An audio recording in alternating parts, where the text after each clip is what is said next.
যত বড় কোষ্ঠকাঠিন্য হোক না কেন, মাত্র ৪ টি উপায় যদি আপনি মেনে চলতে পারেন, ইনশাআল্লাহ তাআলা আর জীবনে কোষ্ঠকাঠিন্য আপনার হবে না।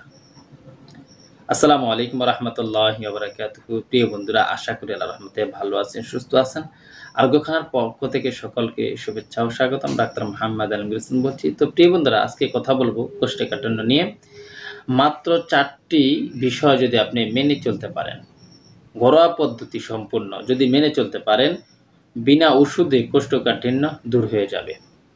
আপনি যদি এই নিয়ম অবলম্বন করতে পারেন, তাহলে আজীবনও এই সমস্যা আপনার করা লাগবে না। তো ভিডিওটি শুরু করার পূর্বে সবাইকে ছোট একটা রিকোয়েস্ট করব, যারা এখনো পর্যন্ত আরোগ্যখানা ইউটিউব চ্যানেলটি সাবস্ক্রাইব করেনি তারা অবশ্যই সাবস্ক্রাইব করে সঙ্গে থাকবেন। অবশ্যই ভিডিওটিতে বেশি, বেশি করে লাইক দিবেন এবং কি বন্ধুদের সাথে শেয়ার করবেন।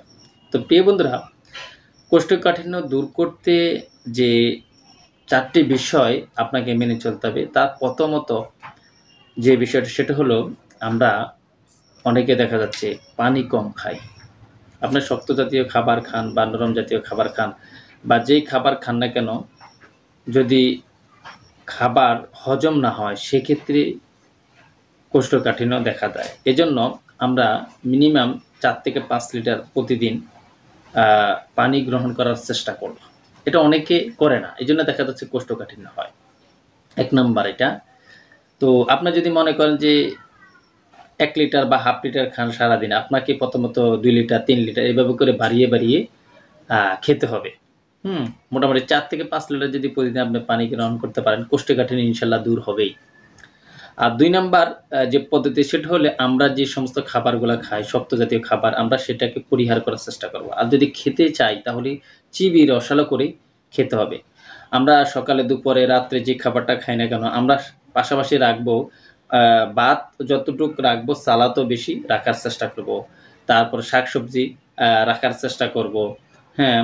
তারপরে আপনার যেমন ডাল, সবজি, এই জাতীয় খাবারগুলা আমরা বেশি খাওয়ার চেষ্টা করব। এতে আমাদের হজম শক্তি ভালো হবে, আমাদের কোষ্ঠকাঠিন্য সহজে দূর হবে। আর ৩ নাম্বার যে পদ্ধতি সেটা হলো এক্সারসাইজ, ব্যায়াম। আপনি যদি একভাবে কাজ করেন, তাহলে কিন্তু আপনার দেখা যাচ্ছে দীর্ঘক্ষণ বসে থাকার কারণে পায়খানার যে বেগটা আসা দরকার ছিল সেটা কিন্তু হচ্ছে না, বা আপনি পড়ে যাচ্ছেন। এতে করে কোষ্ঠকাঠিন্য দেখা দেয়। এজন্য আপনি যে কাজটা করেন না কেন, ২ ঘন্টা ৩ ঘন্টা পর, পর আপনি ৫ মিনিট ১০ মিনিট হাঁটাহাঁটি করবেন, বা যদি বাসায় সম্ভব হয় সকালবেলা বা বাহিরে আপনি একটু এক্সারসাইজ, ব্যায়াম যদি করে নিতে পারেন, আপনার কোষ্ঠকাঠিন্য ইনশাআল্লাহ তাআলা একেবারেই চলে যাবে। কোষ্ঠকাঠিন্য হবে না।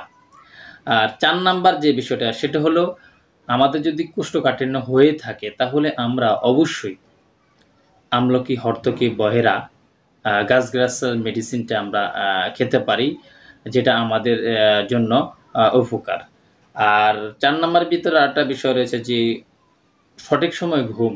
ঘুম যদি ভালো না হয় তাহলে কিন্তু হজম হয় না। হজম না হলে আমাদের কোষ্ঠকাঠিন্য দেখা যায়। এজন্য আমরা এই ৪ টি বিষয় খেয়াল করব। ইনশাআল্লাহ তাআলা আপনি আজকে থেকে চেষ্টা করেন, দেখবেন কালকে সকাল থেকে আপনার পায়খানা হওয়া শুরু হয়েছে। তো প্রিয় বন্ধুরা, এই ৪ টি নিয়ম অবলম্বন করলে আপনি কোষ্ঠকাঠিন্য থেকে নিজেকে দূরে রাখতে পারবেন। তো ভালো থাকবেন, সুস্থ থাকবেন এই কামনা করে শেষ করছি। আল্লাহ হাফেজ।